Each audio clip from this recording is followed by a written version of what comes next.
Hello दोस्तों, क्या आप जूनियर इंजीनियर बनना चाहते हैं और पाना चाहते हैं सरकारी नौकरी या किसी प्राइवेट कंपनी में इंटरव्यू क्लियर करना चाहते हैं? चाहे कोई भी एग्जाम हो, SSC JE, RRB JE, ISRO, NHPC, all state AE JE exam के लिए सबके लिए एक ही कोर्स काफी है, all in one AE JE course. इस कोर्स में आपको मिलेंगी live classes, recordings, PDF notes, test जो आपको हेल्प करेंगे आपके एग्जाम को क्लियर करने में। इसके अलावा आपको जो भी डाउट्स है आप मेरे से डायरेक्टली पूछ सकते हैं। तो देर ना करें, आज ही ज्वाइन करें all in one AE JE course को। A heat engine works on dual cycle, it contains. तो ये इजी वाला क्वेश्चन आ गया कि ड्यूल साइकिल में क्या क्या होता है, कौन कौन से प्रोसेसेस होती हैं। ए बी सी डी आपके पास ऑप्शंस है, सामने आपको दिख रहे होंगे, तो आपको ये ऑप्शंस क्लिक करना है 116 का।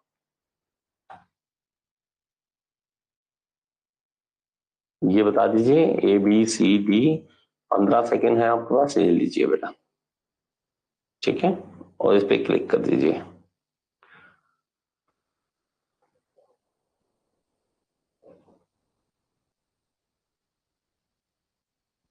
बेटा अब क्या हुआ, सेकंड कम पड़ गया क्या?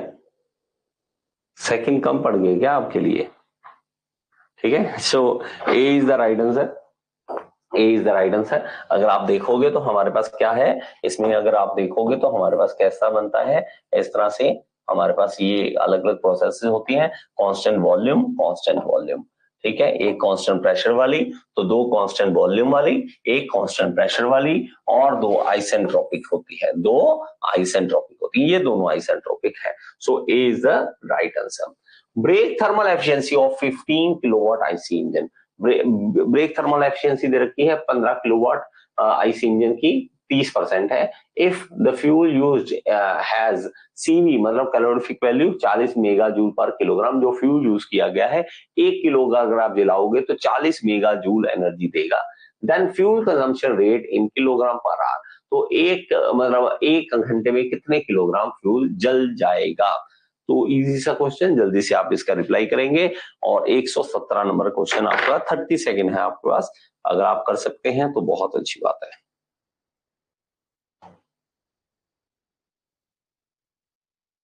लीजिए बेटा, ओके, जल्दी से इसको कर दीजिए। 117 नंबर का थर्मल ब्रेक थर्मल एफिशिएंसी का फॉर्मूला लगा लीजिए बेटा, और ब्रेक थर्मल एफिशिएंसी का फॉर्मूला लगाओगे तो ब्रेक पावर अपॉन हमारे पास मास ऑफ फ्यूल है, जितना बर्न हो रहा है, मतलब आउटपुट अपॉन इनपुट, आउटपुट कितनी है और इनपुट कितनी है।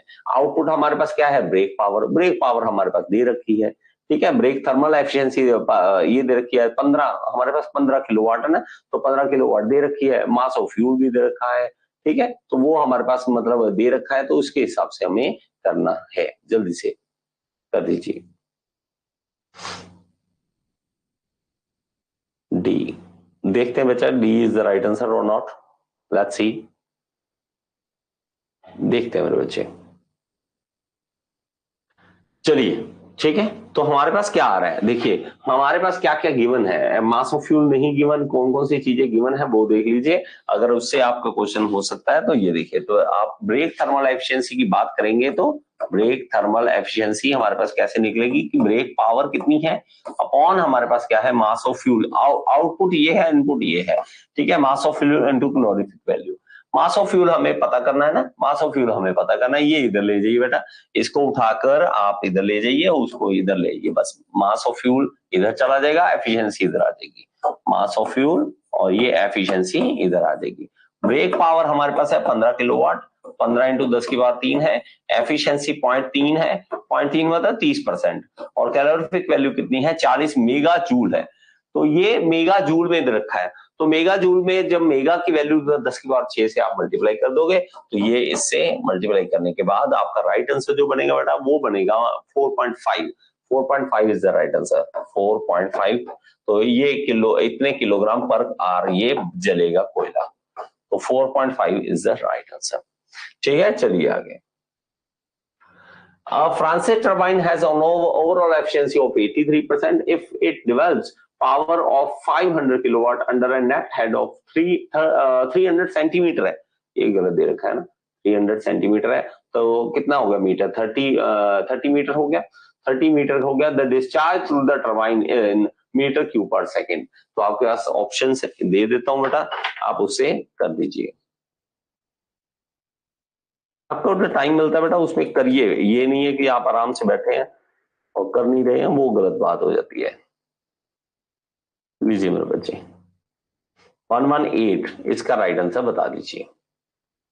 ओवरऑल एफिशिएंसी, उसमें कौन कौन सी एफिशिएंसी आती है कि शाफ्ट की पावर कितनी थी, वाटर पावर कितनी थी, उसके हिसाब से हमें निकाल देना है। जल्दी से शाफ्ट की पावर और वाटर पावर के हिसाब से हमें निकाल देना है। जो जो चीजें दी हुई हैं, जैसे ओवरऑल एफिशिएंसी दे रखा है, शाफ्ट की पावर दे रखी है, देखिए हमारे पास पावर कितनी है, ये शाफ्ट की पावर डेवलप कर रहा है ना, ये शाफ्ट की पावर डेवलप कर रहा है, और हमारे पास वाटर की पावर। अब वाटर की पावर के लिए हमारे पास वैल्यू फॉर्मूले लगाने वाला बच्चा, और कुछ नहीं है। जल्दी से कर दीजिए इसको। आप में से कितने हैं, एक तो बच्चे धीरे धीरे भागना स्टार्ट कर देते हैं, एक ये गलत बात है ऑनलाइन में ना, लाइव क्लासेस में, कि आप आइए बेटा, ज्यादा से ज्यादा बच्चे लाइव आएंगे तो मजा उतना ज्यादा हमें भी आता है और आपको भी आता है। तो लेकिन नहीं, हमें क्या है, हमें शोर मचाना आता है कि सर पेपर नहीं क्लियर हुआ, लेकिन हमें पढ़ना है नहीं पढ़ना मुझे नहीं पता। आपको पढ़ना है तो बेटा आपको कुछ ना कुछ करना पड़ेगा, ऐसे नहीं पास होते। ठीक है, चलिए, हो गया बेटा, हो जाएगा ये क्वेश्चन, हो जाएगा या नहीं। चलिए, तो हमारे पास क्या होता है, तो हम देखते हैं, तो एफिशिएंसी की बात करें तो ये कौन सी एफिशिएंसी है, ओवरऑल एफिशिएंसी। ओवरऑल एफिशिएंसी क्या होती है, shaft power upon water power. इसको हमने आराम से किया हुआ है, इस क्वेश्चन को इस तरह से करा हुआ है।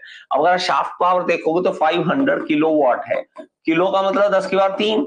अब लेकिन वाटर पावर कैसे निकाली जाए, तो वाटर पावर निकालने के लिए हमें फॉर्मूला हमने जैसे याद किया हुआ है, तो गामा मतलब हमारे पास जो वैल्यूज है हमें निकालना कैसे है, जैसे हम निशाप वाटर की पावर कितनी है, वाटर कितनी पावर दे रहा है, तो उसके लिए हमारे पास जो फॉर्मूला होता है, तो हम क्या करते हैं, W मतलब हमारे पास स्पेसिफिक वेट ऑफ वाटर है।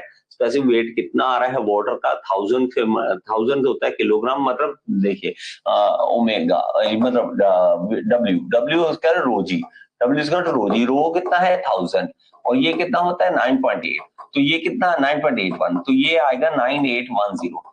तो ये हमारे पास फॉर्मूला इसका W का आ जाएगा। और हमारे पास क्या है साथ में Q और H। Q क्या है हमारे पास, डिस्चार्ज कितना है, हेड, H कितना हेड, तो ये दे रखा है ओवरऑल एफिशिएंसी। ओवरऑल एफिशिएंसी कितनी है 0.83।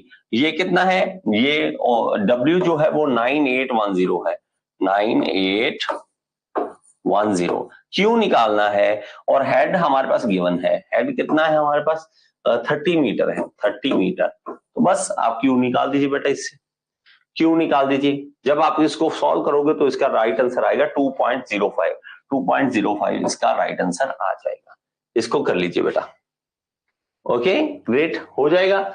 चलिए आगे, 118 के बाद 119, सब cooling in a vapour compression refrigeration system, dash enthalpy of liquid refrigerant below saturation level.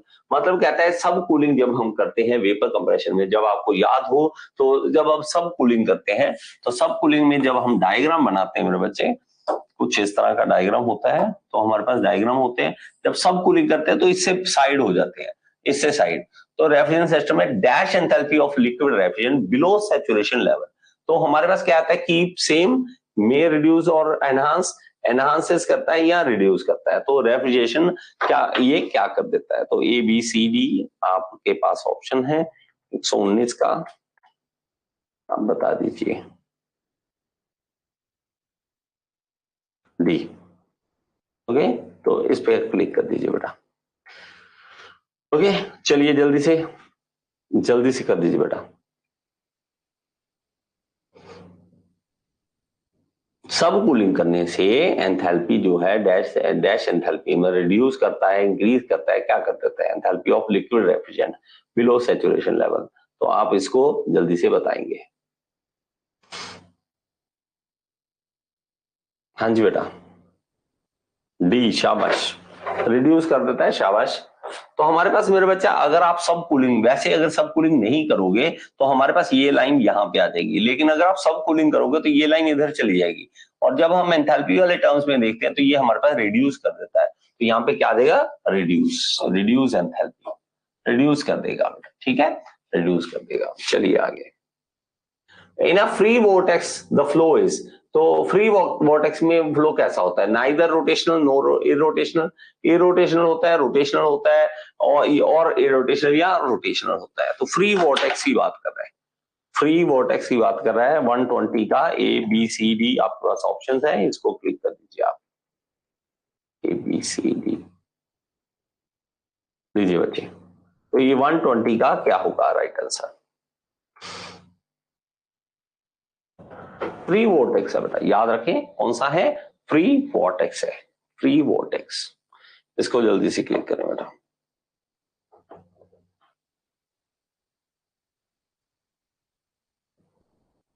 हाँ जी बेटा,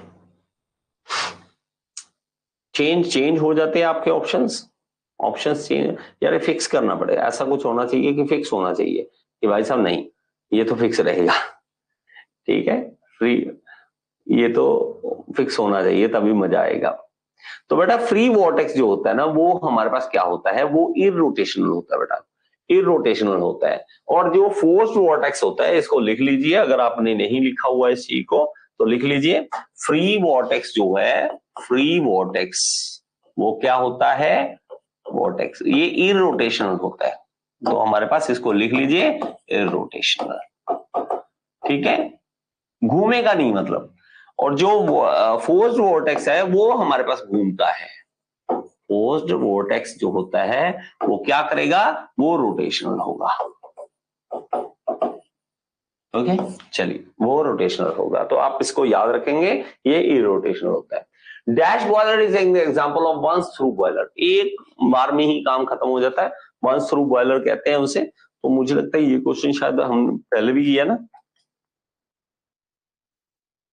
अगर मैं 1000 क्वेश्चन आपको करवा दूं तो मुझे लगता है मेरे लिए काफी है, क्योंकि मैं मतलब काफी सारे आपको करवा रहा हूं, ठीक है।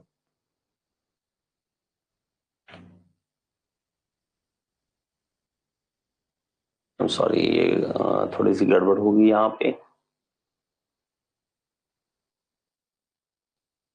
दोबारा ऑप्शन बनाने पड़ेंगे। चलो ये ऑप्शन नहीं बन पा रहे हैं, दोबारा बना दूंगा बेटा, ठीक है, नई वो ऑप्शन बना दूंगा।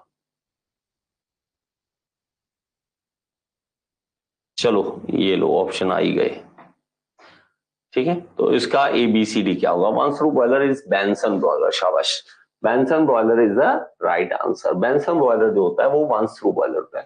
Critical temperature of water in degree centigrade, critical temperature कितना, 273 डिग्री सेंटीग्रेड, 100 डिग्री सेंटीग्रेड, 274.15, 273.15। तो इसका राइट आंसर क्या होगा,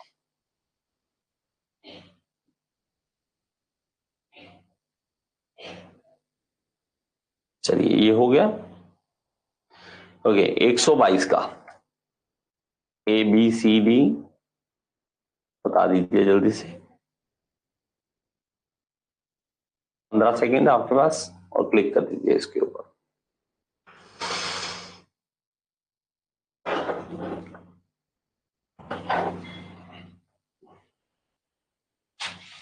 क्रिटिकल टेम्परेचर वाला,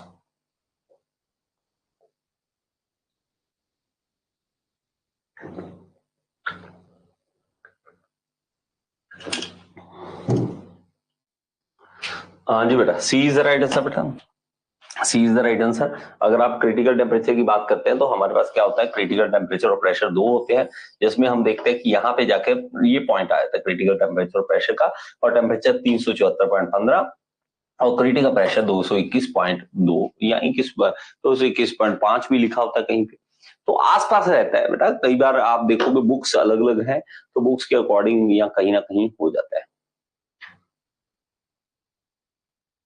देखिए प्रमोद, सब्जेक्ट वाइज MCQ कराना मुझे इतना ज्यादा अच्छा नहीं लगता, कभी भी नहीं अच्छा लगा। सब्जेक्ट वाइज MCQ जो होते हैं उसमें मुझे नहीं विश्वास कि ऐसा करना चाहिए, तो वो बहुत ही लिमिटेड होता है सब्जेक्ट वाइज MCQ। इवन हम टॉपिक वाइज भी सोच सकते हैं कि टॉपिक वाइज हो, लेकिन नहीं, मैं इनमें इसमें विश्वास नहीं करता। तो आप ओवरऑल तैयारी करो, ओवरऑल तैयारी को, कहीं भी कहीं से क्वेश्चन आता है। और इवन मैं हमेशा कहूंगा कि आपको जो पुराने पेपर है ना वो आपको हमेशा अकल देते हैं कि हमें क्या क्या किस पे फोकस ज्यादा रखना है। बहुत सारी चीजें हैं। आप ऐसे ही करते रहो कि हमारे पास मान लीजिए वहां पे वेलोसिटी ट्रायंगल में कितने से क्वेश्चन आए हैं, बहुत कम क्वेश्चन देखने को मिले। लेकिन अगर हम वेलोसिटी ट्रायंगल के अंदर घुसे रहे इतना ज्यादा कि वहां पे हमें सांस नहीं आ रहा, और वो हम इतना पढ़ रहे हैं और बाद में पता लगे उसमें से कुछ आ नहीं रहा, तो थोड़ा वो तो हमें देखना पड़ेगा, फोकस किस पे करना है। हाँ, ये नहीं है कि कुछ छोड़ेंगे, छोड़ना भी नहीं है, लेकिन पागल नहीं होना किसी पॉइंट के ऊपर। ठीक है, तो इसलिए मैं फोकस करता हूँ कि मिक्स क्वेश्चन ही चलते हैं। और इवन हम न्यूमेरिकल सीरीज अलग से बनाएंगे कि न्यूमेरिकल ही चलेंगे उसके अंदर। ठीक है, जब हम प्री मेंस की भी तैयारी करेंगे तो न्यूमेरिकल ही न्यूमेरिकल चलते रहेंगे, न्यूमेरिकल ज्यादा से ज्यादा हम करेंगे उसके अंदर। तो ये चलिए आगे। The rate of steam generation in water tube boiler in comparison to fire tube boiler. Steam generation का रेट किसमें ज्यादा होता है, मतलब ज्यादा स्टीम ज्यादा जल्दी कौन बना देता है, स्टीम रेट। ठीक है, तो आपको ऑप्शन आपके सामने है, जल्दी से बता दीजिए। 123 का, 123 का, 123 का, जल्दी से क्लिक करा करो, शाबाश। C is the right answer बेटा। मोर होता है हमारे पास steam generation rate water tube boiler में in comparison to fire tube boiler, ज्यादा होता है। Okay, fusible plug is used in boiler is to, तो पहले भी करवाया ये क्वेश्चन, पहले भी आ चुका है। जब हम देखते हैं कि पानी में हमारे पास क्या है, पानी के लेवल कम हो रहा है, तो हमारे पास वो खराब ना हो जाए, तो हम क्या करते हैं, आग को बुझा देते हैं।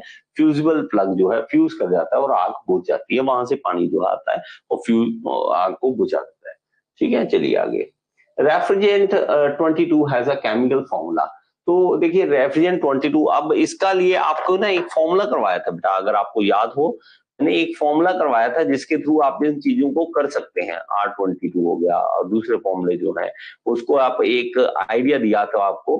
अगर आपको वो आइडिया याद है तो 30 सेकेंड आपके पास, तो इसका कर दीजिए, 125 का कर दीजिए, 125 का कर दीजिए। ठीक है, 125।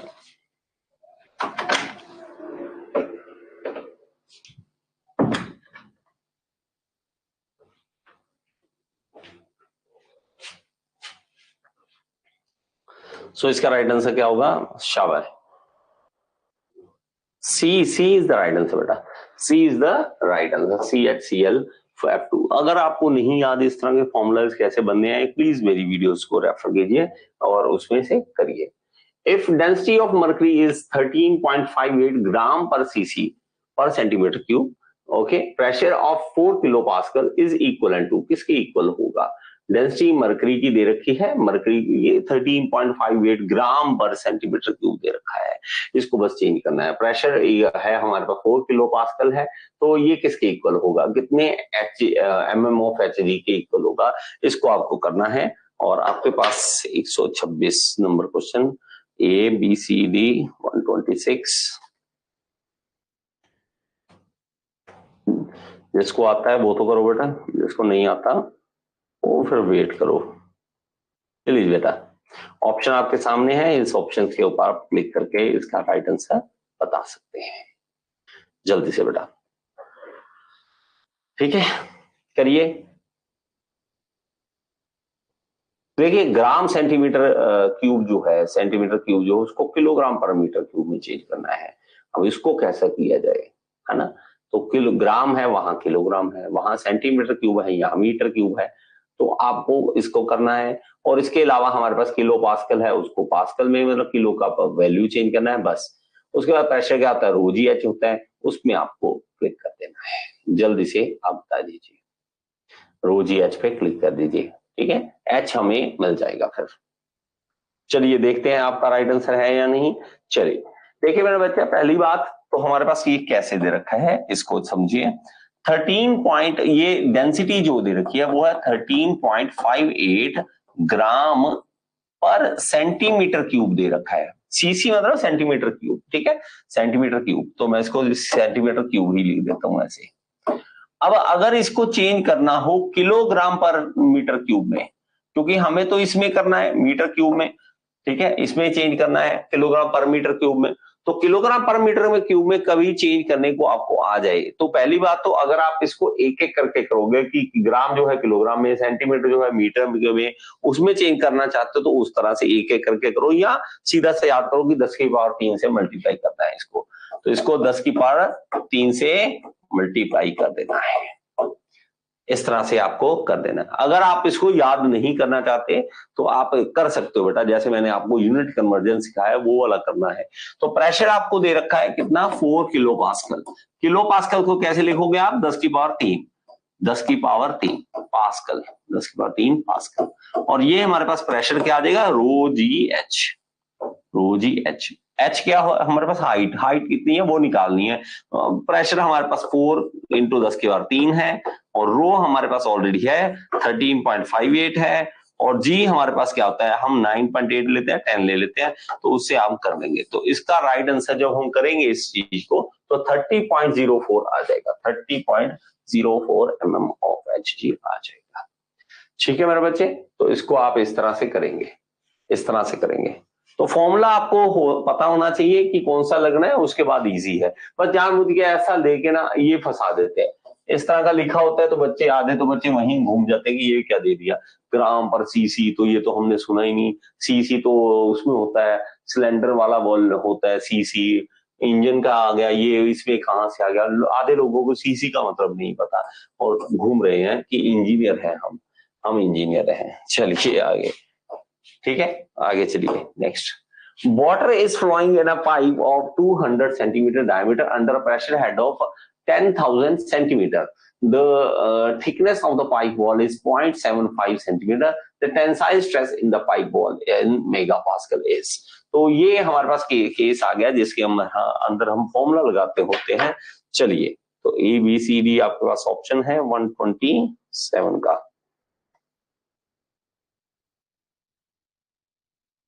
कॉपी पेन लेकर बैठा करो, ऐसे नहीं है कि कॉपी पेन के बिना आप बैठे हो, ऐसा मत करना। जल्दी से इस पे क्लिक कर दीजिए।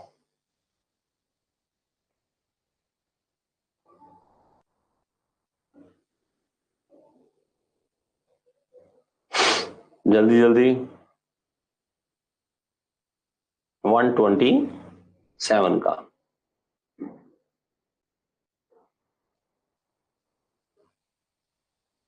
हो गया बच्चे, नहीं हुआ? एक तो आगे से रिप्लाई भी नहीं आता, कभी कभी लगता है फाड़ना चाहे ऑनलाइन का, आगे से रिप्लाई तो आ जाए, शक्ल तो दिख जाए आपकी कि आपसे हुआ भी या नहीं हुआ। ठीक है, तो आपको सिंपल सा फॉर्मूला पीडी बाय 2टी लगाना है बेटा, पीडी बाय 2टी। बस ये फॉर्मूला अगर आपको याद है तो आप इसको क्वेश्चन को कर सकते हैं, नहीं तो आप नहीं कर सकते। देखिए डायमीटर ऑलरेडी गिवन है, देखिए डायमीटर हमारे पास 200 है, जिसको 2 मीटर बना लेंगे, 200 सेंटीमीटर हमारे पास 2 मीटर हो जाएगा। और प्रेशर हेड हमारे पास, प्रेशर जो प्रेशर हेड की बात करें, और एच हमारे पास है वो है 100 मीटर, तो 100 मीटर हमारे पास है। और हमारे पास क्या है 2t, टी मतलब थिकनेस, थिकनेस हमारे पास ये रहेगी, थिकनेस हमारे पास गिवन है। तो both longitudinal and hoop stresses are tensile in nature, but as per design consideration of thickness design purpose के हिसाब से हम क्या करते हैं, हुप स्ट्रेस, टेंसाइल स्ट्रेस जब लगती है तो हमारे पास दोनों में लगती है, कहता है लॉन्गिट्यूडनल में भी हुप में भी, दोनों में हमारे पास क्या होती है, टेंसाइल नेचर में होते हैं, लेकिन हम डिजाइन पॉइंट ऑफ व्यू से हुप स्ट्रेस को लगाएंगे। तो प्रेशर क्या है, रोजी एच, एच हमारे पास गिवन है तो उसके हिसाब से प्रेशर निकल जाएगा बेटा, और वो हमारे पास यहाँ पे लगा लोगे बेटा। बस प्रेशर का फॉर्मूले से pressure is equal to rho g h से निकाल लोगे। बाकी हमारे पास ऑलरेडी गिवन है, डायमीटर गिवन है, थिकनेस गिवन है, पीडी बाय 2टी से फॉर्मूले से आप कर लोगे, तो इसका राइट आंसर आपको मिल जाएगा, पीडी बाय 2टी से आप कर लोगे। चलिए मेरे बच्चा, during suction of air in CI engine the pressure of cylinder will be dash than atmospheric. तो ये मैंने पहले आपको क्वेश्चन करवा रखा है, ठीक है, लास्ट पिछले लेक्चर में भी यही क्वेश्चन आया था। Carbon percentage present in iron more than 4.3% is termed as, ज्यादा आ जाए, कार्बन परसेंटेज 4.3% से ज्यादा आ जाए, हाइपोयूटेक्टिक कहते हैं, हाइपर यूटेक्टिक कहते हैं, हाइपोयूटेक्टोइड कहते हैं, या हाइपर यूटेक्टोइड बोलते हैं इसको। तो इसका राइट आंसर क्या होगा, 129 का। 129 का।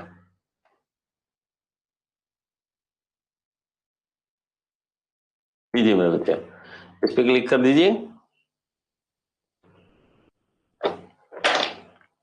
हाँ जी बच्चे, जल्दी क्लिक करो बेटा, जल्दी क्लिक करो।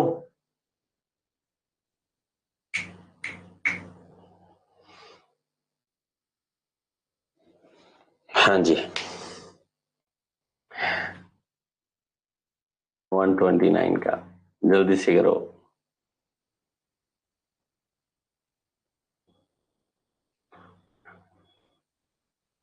हो गया, चलो।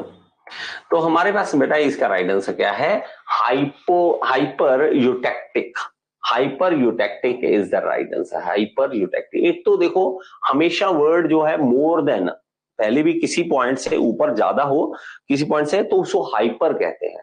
जैसे हम कहते थे कि ये ज्यादा बंदा हाइपर हो रहा है। हाइपर होने का मतलब अपने लेवल से जहां टेंशन ज्यादा ले रहा है, ऊपर जा रहा है, हाइपर हो रहा है। हाइपर ऊपर होता है मोर देन, और हाइपो होता है नीचे। हाइपर हाइपो, बस ये याद रखना है आपको। लेकिन इसमें 4.3 है तो उसमें यूटेक्टिक वर्ड यूज होता है। More than 4. हाइपर और यूटेक्टिक, और 4.3% वाला। और इसमें अलग अलग जो वैल्यूज होती हैं, अगर 0.83 से कम है तो हाइपो यूटेक्टोइड होता है, 0.83 है तो यूटेक्टोइड, और मोर देन 0.83 है तो हाइपर यूटेक्टोइड। तो ये तीनों एक जैसे, यूटेक्टोइड, हाइपो और हाइपर। और ये कौन सा है? 4.3 वाला, यूटेक्टिक, हाइपो और हाइपर। बस लेस देन और मोर देन, ये लेस और ये मोर, ये लेस और ये मोर, और ये इक्वल टू, बस। तो ये हमें याद रखना है, सिर्फ 0.83 और 4.3, ये हमें याद रखना है। ठीक है मेरे बच्चे, चलिए आगे।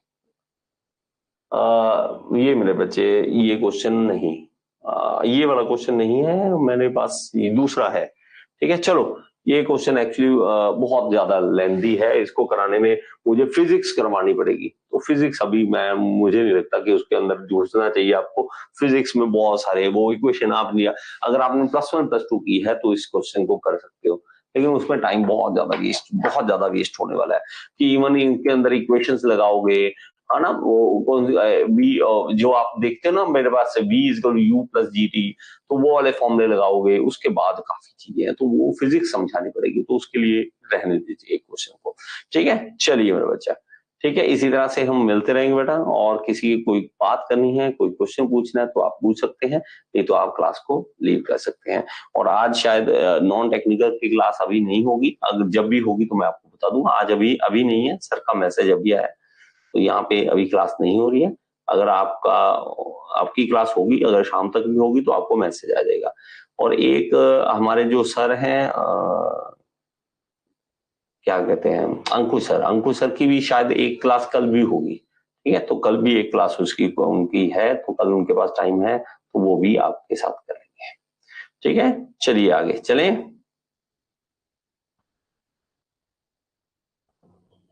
चलो ठीक है, थैंक यू सो मच बेटा, कल मिलते हैं दोबारा।